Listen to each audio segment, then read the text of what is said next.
اجازه، والجمعه طبعا اجازه. يعني اذا الحكومه لم تستطيع الانتظار يوم اللي هو يوم 26/4 اللي هو يوم صدور الحكم، وقعدت مع الوليد وعملت اتفاقيه. الاتفاقيه بموجبها ايه؟ اولا انا معترض اساسا انهم يقعدوا وفي دعوه منظوره. كان يجب على الحكومه بتاعتنا انها تحترم القضاء وانها تنتظر لحين الفصل في الدعوه يوم 26/4 وتقعد تاني يوم. ايا كان هذا الحكم وايا كان هذا، انها ممكن تبيع له الارض تاني بس بنظام المزاد العلني وفقا للقانون وباسعار عادله، مفيش مشكله خالص. لكن انها تستبق الحكم وتقعد قبلها بيوم واحد وتعمل هذه الاتفاقيه، ده طبعا في اولا في عدم احترام للقضاء. ده اولا واخيرا، يعني في عدم احترام للقضاء، لان هم يعلموا ان في قضيه منظوره وانها محجوزه الحكم 26/4. نايج قعدوا وقالوا ان هم هيدوا له 10000 جنيه بيع بعقد نهائي و15000 فدان بنظام الانتفاع. هذا الاتفاق احد امرين: يا اما الامر الاول انه موجب الحكم العقد الاولاني والعقد الاولاني في طريقه للبطلان، يا اما هو اتفاق جديد. ولو كان اتفاق جديد يبقى برضه باطل، لان هو ما تمش وفقا لقانون المناقصات والمزايدات، الارض ما ادوهاش من مزاد علني. يبقى في كلتا الحالتين الاتفاقيه اللي عملوها وقعدوا فيها باطله. باطله اذا كانت على العقد القديم، وباطله اذا كانت بيع جديد. على اتفاق جديد، تمام. هو ده وجه اعتراضي. طب ما تستنى اما القضيه تحكم فيها وبعدين اقعد اعمل اللي انت عايزه. ده وجه اعتراضي على الاتفاقيه، النقطتين دول. النقطتين اللي بعد كده. طيب أنا هستأذن حضرتك، يعني حضرتك دلوقتي أوضحت أهم النقاط اللي بناء عليها حضرتك رفضت الاتفاق اللي تم، وده لأن ما انتظروش الحكم أو الفصل القضائي في الموضوع. بالإضافة إلى إذا كانت اتفاقية جديدة فهي مش تابعة لمزاد. بالإضافة لو كانت على القديم زي ما حضرتك بتقول إن العقد القديم أصلا لاغي. طيب خلينا احنا معانا الدكتور سعد نصار مستشار وزير الزراعة عشان يرد على الكلام ده تحديدا. دكتور سعد، مساء الخير يا فندم. مساء النور يا فندم. اهلا بحضرتك يا فندم. دكتور سعد، يمكن حضرتك متابعنا وسمعت كلام الاستاذ شحاته.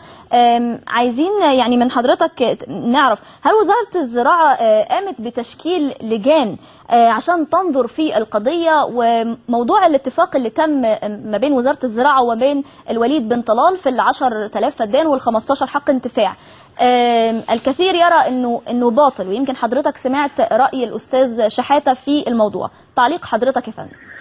انا في الاول بمسي على الاستاذ شحاته وبشكره، وفي نفس الوقت يعني سعيد حرصه على مصالح مصر ومصالح الزراعه. متشكر يا فندم. متشكر، ربنا يخليك. هو اللي حصل ان كان في مبادره من الامير وليد بن طلال، بعت للحكومه وبعت لوزاره الزراعه، وايضا مبادره من السفير المملكه العربيه السعوديه في القاهره. المبادره دي بتركز على ان اذا كان هناك اي خلاف بين مصر والمملكه العربيه السعوديه او الوليد بن طلال فيجب ان تحل بطريق ودي. واكدوا ان هم رغم ان العقد بيقول ان بيسمح لهم بالتحكيم الدولي في حاله لو تم الغاء العقد بتاعهم، فانهم لن يلجأوا الى التحكيم الدولي، وان هم مقدرين ثوره مصر وثوره الشباب وتقديرا للعلاقات الحميميه والازليه والقديمه بين البلدين الشعبين والحكومتين، وتقدير لثوره مصر وثوره شبابها، فبيطرحوا مبادره لحل هذا الخلاف وديا. المبادرة زي ما حضرتك سمعت من الأستاذ شحاتة كان يطرحوها في 3 حاجات. الحل الأول إن يرجعوا لنا الأرض اللي هي 100,000 فدان، وياخدوا كل الفلوس اللي هم صرفوها واللي كانوا بيقدروها طبعا وفقا لتقديراتهم 450 مليون جنيه. هم طبعا دافعين 5 مليون جنيه فقط لثمن الأرض يعني. الحل الثاني أو الثالث، الأول إن هم يطرحوها للكتاب العام للمصريين يدخلوا مساهمين في هذه الشركة اللي هي شركة المملكة السعودية، ولكن هتبقى بأسهم، طبعا الأسهم هتبقى أغلى من ثمن الأرض اللي كانوا خدوها. الحل الثالث قالوا هناخد 50,000 فدان ونسيب لكم 50,000 فدان. الحقيقة وزير الزراعة نتيجة المبادرة من الأمير الوليد وأيضا بعد التشاور مع الحكومة ومبادرة السيد السفير السعودي في مصر، هم كانوا اقترحوا ان تيجي لجنه من عندهم، مجموعه عمل يعني تتضمن العضو المنتدب لشركه المملكه ومستشاريه القانونيين، يقعدوا مع مجموعه عمل مصريه من وزاره الزراعه. فوزير الزراعه الدكتور ايمن الحديد قال ما فيش مشكله ان احنا نشوف ايه الطلبات واحنا لينا راينا في هذا الموضوع. فشكل لجنه ايضا مقابله للجانب السعودي، واللجنه دي فيها رئيس لجنه الفتوى والتشريع بوزاره الزراعه، وفيها نائب رئيس مجلس الدوله ايضا مستشار قانوني لوزاره الزراعه، وفيها المستشار القانوني لوزاره الزراعه، وفيها رئيس الهيئه العامه لمشروعات التعمير والتنميه الزراعيه اللي هي صاحبه الارض، يعني اللي هي صاحبه العقد نفسه، والعبد لله انا يعني معه.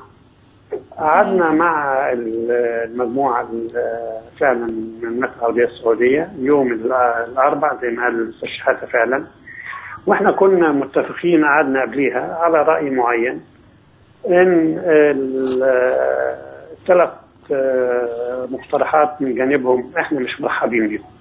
الاقتراح الاولاني اللي هو يسيب الارض كلها وياخد 150 مليون، طبعا ثمن غالي جدا لو كانت دي مصروفاتهم الحقيقيه، يعني احنا مش هندخل في التفاصيل، انما احنا رفضنا او ما رحبناش بهذا الاقتراح. الاقتراح الثالث اللي هو ان هم يتركوا 50% نعم الثلاث اقتراحات اللي حضرتك قلتهم يا فندم، اللي هو 50% من الارض يتركوها و50 ياخدوها، او تطرح في اكتتاب للمصريين او اللي هو 450 مليون جنيه، وحضرتك بتقول ان ثمن الارض الحقيقي اللي كان مدفوع 5 مليون جنيه. الثلاث اقتراحات رفضوا من سنه 97. الثلاث اقتراحات دي احنا ما رحبناش بيهم وقدمنا، هم جم بمقترحين جداد. هم ايه يا فندم؟ المقترحين الجداد قالوا ال 50,000 اللي هنخليهم مع السعوديه ياخدوهم، بس تبقى على مراحل 10 10 10 10، كل ما يستصلحوا 10 ياخدوا 10، كل ما يستصلحوا 10 ياخدوا 10. البديل المقترح الخامس ان هم ياخدوا 25 تمليك و25 انتفاع. احنا الحقيقه كجانب مصري قلنا ان احنا مش موافقين على العروض دي، وان احنا بنقترح الارض اللي زرعوها وعملوا بنيه اساسيه عليها، هم عملوا محطه رفع وعملوا محطه يعني شبكه ري على مساحه 10,000 فدان. صحيح ما تزرعوش كلهم ال 10,000 فدان، لكن انفقوا على البنيه الاساسيه والبنيه التحتيه. فاحنا بدانا قلنا نملك فقط 10,000 فدان ويرجعوا لل 95,000 فدان. فهم الحقيقه كانت يعني مرحبين جدا باي تعاون، وقالوا طيب احنا ناخد ال10 التمليك وناخد 15 حق انتفاع بغرض التملك بعد الزراعه في حدود 3 ل 5 سنين. يعني ال10,000 فدان اللي هم التمليك ده خلاص، ال15,000 دول حق انتفاع لا يملكوا الا بعد ان نتاكد انهم اتزرعوا في حدود 3 ل 5 سنين. وال75,000 فدان يرجعوا مباشره لمصر بدون مقابل، يعني مش هندفع في ال75,000 فدان دول اي مقابل. اي مقابل. طيب. انا بطمن طبعا الاستاذ شحاته كمان لحاجه معينه، ان هذا الاتفاق اللي تم الاتفاق عليه ليس اتفاق، واحنا اتفقنا كمان ان ده عباره عن مذكره تفاهم او بيسموه خطاب نوايا او اتفاق اطاري. هذا الاتفاق لن يصبح ساري المفعول الا بعد العرض على مجلس اداره الهيئه العامه لمشروعات التعمير والتنميه الزراعيه، ثم العرض على مجلس الوزراء، وقد يتطلب الامر ايضا العرض على المجلس الاعلى للقوات المسلحه. ليس هذا فحسب، وانما احنا اتفقنا ايضا ان لو اتفق على ذلك، وهم طبعا هيعرضوا من جانبهم على الجانب السعودي على مجلس اداره الشركه والجمعيه العموميه للشركه، لكن باتفاق عام ان هناك ترحيب من الجانبين. يمكن حضراتكم تابعتوا امبارح رئيس الوزراء الدكتور عصام شرف في السعوديه لما التقى بالامير وليد بن طلال. الامير وليد بن طلال قال ان اي حاجه تطلبها مصر مننا بيعتبر امر او بيعتبر قرار، وان هذا الموضوع موضوع تشكى لن يعني نلجا فيه للتحكيم الدولي، ويعتبر المشكله منتهيه، ليس هذا فحسب، وإنما إحنا بنزود استثماراتنا كمان السعودية في مصر، ليس فقط